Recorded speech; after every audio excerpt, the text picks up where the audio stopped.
Olá, amigos e amigas inscritos do canal Bentes Berianas. Aqui é o Marcelo Vilaça, com mais um texto para analisarmos. E você que tem aí, que já conhece a argumentação dos adventistas, principalmente, usando esse texto aqui, e principalmente o versículo de número 7, que nós vamos analisar, fogo eterno, eles argumentam que o fogo não é eterno porque Sodoma e Gomorra já não tem mais nada queimando lá há alguns milhares de anos. Então nós vamos fazer justamente essa abordagem. Será que à luz de uma exegese, olhando também princípios da hermenêutica, que é sempre olhando o contexto, se sustenta esse tipo de posicionamento? E até mesmo para você aprender mais um pouquinho a se defender ou a ser um apologeta da tua fé, usando, evidentemente, as Escrituras. Então, é nisso que nós vamos trabalhar. Esse é o propósito desse vídeo, ok? Então, aqui está o livro de Judas, ok? É uma epístola pequena, tá? Com seus, deixa eu ver se é 25 versículos, pequena, tá? E Judas aqui, olha, Judas, servo de Jesus Cristo, irmão de Tiago, aos chamados santificados em Deus Pai e conservados por Jesus Cristo. Ele vai começando.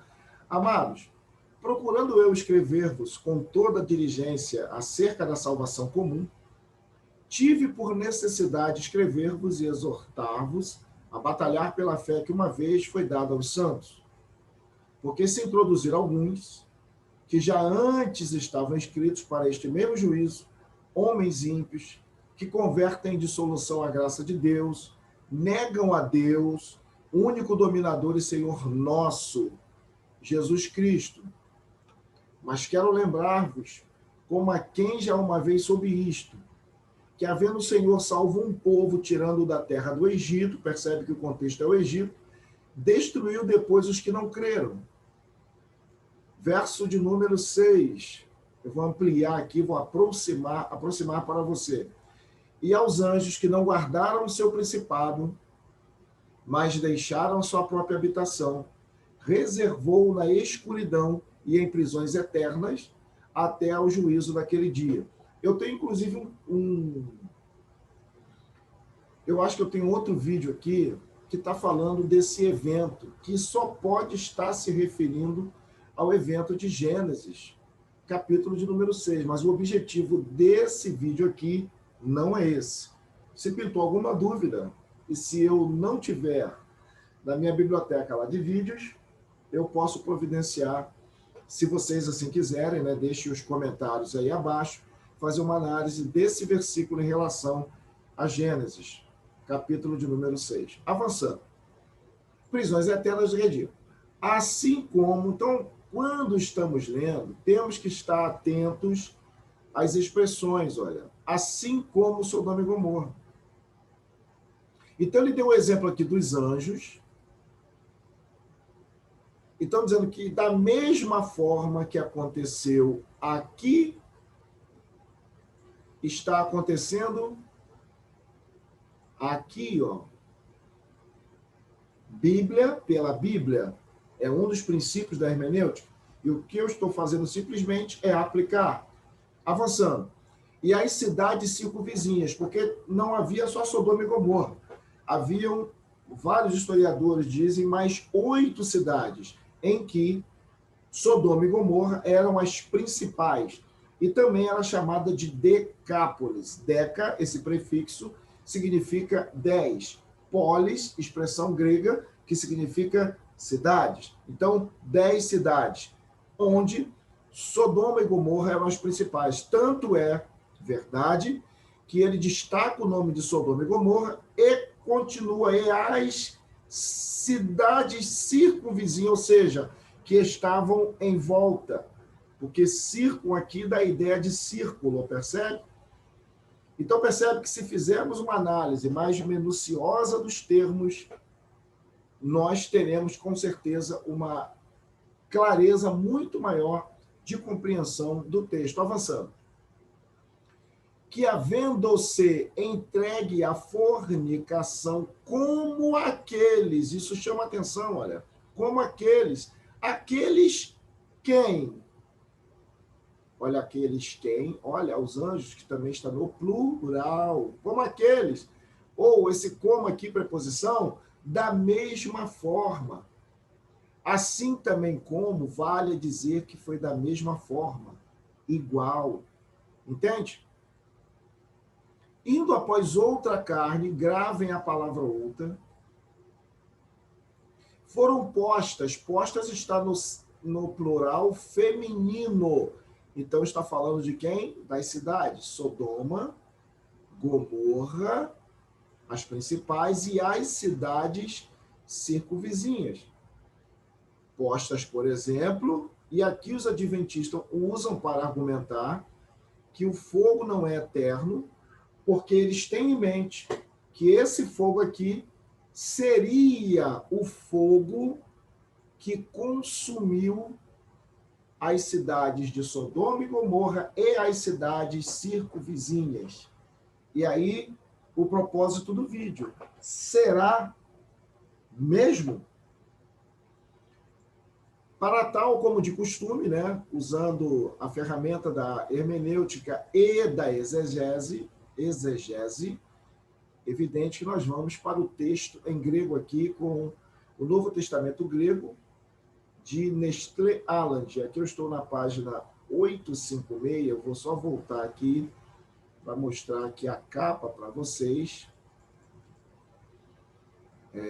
Essa aqui é uma edição de e-book, a minha é capa azul, ok? É o que de mais novo nós temos em Novo Testamento grego. A página é 856. Eu vou ampliar aqui. Aqui está o texto grego, ok? O versículo de número 6 e o versículo de número 7. Vamos ler só o 7 para o vídeo não ficar muito longo. Sodoma cai Gomorra, percebe? Sodoma cai e Gomorra. Cai ai peri altas polis, ou seja, peri vem de perímetro. E as polis, cidades, tanto foi traduzido como circunvizinha, ai, é um pronome, é um artigo que está no feminino plural. Então, as cidades vizinhas, ou que estavam em volta, né? Torromonho, tropon tutóis, é que por neusassai, cai apeutusai, opisso, sacros reteras, ou seja, indo após outra carne. Observem que no grego nós temos duas palavras para outro. Nós temos rétera, que vem de, se você estudou química, mistura heterogênea, são misturas diferentes, que têm pelo menos dois aspectos. Por exemplo, você mistura água e areia, é uma mistura heterogênea. E você tem uma outra palavra chamada alon, que é igual, tipo, mistura homogênea, água e álcool. Se você colocar no recipiente, você não consegue distinguir quem é quem. Então, aqui está dizendo que esses anjos, os angelos e os de Sodoma e Gomorra, eles foram outra carne, uma carne diferente. Então, devido a isso aqui, muitos argumentam carne diferente, carne distinta, carne de outras, ou outros seres, outras pessoas, que lá em Sodoma e Gomorra e nas cidades circunvizinhas se fazia, inclusive, uma coisa chamada bestialismo, ou relação com animais. Tanto é que quando os anjos aparecem, os dois anjos, para tirar a família de Ló, eles queriam ter relações, ou pelo menos possuir, foi a intenção que pelo menos se percebe no texto, de possuir de forma sexual os dois anjos, ok? E aí, o fogo eterno, piros, aionio, dicne, ripercussai. Ripercussai. Aqui é fogo e aqui é eterno. Curioso que essa mesma palavra aqui é usada em Romanos, capítulo 16, se não me falha a memória, quando está falando de ao Deus eterno. Então, a palavra piros, aionio, está falando que é fogo eterno. Então, a tradução na Bíblia apologética, deixa eu fechar aqui. Então, a tradução aqui na Bíblia apologética, sofrendo a pena do fogo eterno, está correta. Agora, onde nós queremos chegar? O equívoco da interpretação adventista. Eu vou colocar aqui o software BibleWorks, que vai aparecer na sua telinha agora. Nós temos aqui o verbo prokeneitai,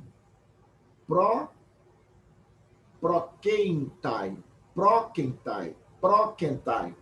Perceba que embaixo está dizendo que é o verbo indicativo presente médio ou passivo depoente. Só que o verbo está no presente. Então, quando o autor escreveu, Sodoma e Gomorra já não existiam. E aí a pergunta, existia fogo na cidade de Sodoma e Gomorra? Não. Se o verbo está no presente, a tradução correta seria que estão sofrendo a pena do fogo eterno. Então, se não tem fogo porque já se apagou, evidente que o fogo não está se referindo ao fogo de Sodoma e Gomorra, está se referindo ao lago de fogo, porque eles foram julgados e o seu pecado atingiu o limite. Deus os puniu. E se puniu sem salvação, evidente que eles são réu do fogo eterno, é o lago de fogo, é o Guiena, é Mateus 25. Apartai-vos de mim para o fogo eterno. Então, esse fogo aqui não tem relação nenhuma com o fogo de Sodoma e Gomorra, porque lá o fogo foi temporário. E aqui, até pelo verbo que está no presente, está dizendo que eles estão sofrendo a pena do fogo eterno. Ou seja, que eles já estão sujeitos à pena do fogo eterno, que irá se concretizar na vinda de Cristo no juízo final. E para eu não ficar nas minhas palavras, eu vou pegar aqui duas obras de gramática, que vai aparecer aqui na sua telinha. A primeira é a gramática grega, de um dos maiores eruditos em idioma grego, chamado aqui, Daniel B. Wallace. Eu vou na página de número, eu acho que é 856, se não for, deixa eu ver se é 8. Se não for, está muito perto, mas eu acho que é. Nós temos aqui, na gramática, na página da obra 747, nós temos aqui o uso dos verbos que estão no passivo. E o BibleWorks, como vocês viram, está informando que o verbo está no presente, porém, depoente. Geralmente, ele não está na forma ativa, mas significado ativo. Especificamente na forma ativa para uma parte principal particular no grego helenístico. E uma cuja forma, nessa parte principal, evidentemente ativa. Então, por mais que o verbo esteja no passivo, como ele está classificado como depoente, a tradução continua no ativo. Temos outra obra aqui. Deixa eu ver que página eu estou, na 143. Eu vou na capa, só para te mostrar, que eu não estou tirando da minha cabeça. Noções de grego bíblico, gramatical fundamental, Lourenço Stelio Rega e Johanan Bergman, me parece. Então, ele vai trabalhar, já até me perdi a página, deixa eu procurar aqui, que é depoente. Vou procurar. tá? Depoente, acho que estava mais no final. Aqui, ó, ele vai trabalhar a questão do depoente. Percebam aqui, olha, verbos defectivos ou depoentes. Olha, na língua grega há verbos que têm algum defeito, alguma deficiência na conjugação. Então, no português, nós temos também verbos defectivos. Então, quando você ouvir essa palavra, defectivos, significa que na conjugação ela não tem a mesma raiz, ela difere. Eu ia, eu vou, eu fui. Não é possível flexioná-los em todas as vozes e em todos os tempos. Esses verbos chamados defectivos aparecem nas formas da voz média e passiva, mas tem significado na voz ativa. Então, você pode ver que os gramáticos concordam entre eles, que quando o verbo que está na voz média, ele tem tradução e significação de voz ativa. Lembrando, voz média é quando o sujeito sofre a ação do verbo. Voz ativa é quando ele pratica a ação do verbo em um terceiro.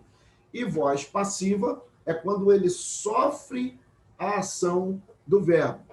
E olha como é que ficou a tradução aqui. Erchomai, eu vou. Apokrinomai, eu respondo. Ergazomai, eu trabalho, ou seja, eu continuo trabalhando.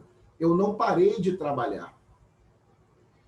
Então, voltando aqui ao texto grego, compartilhando aqui, agora na Bíblia Apologética.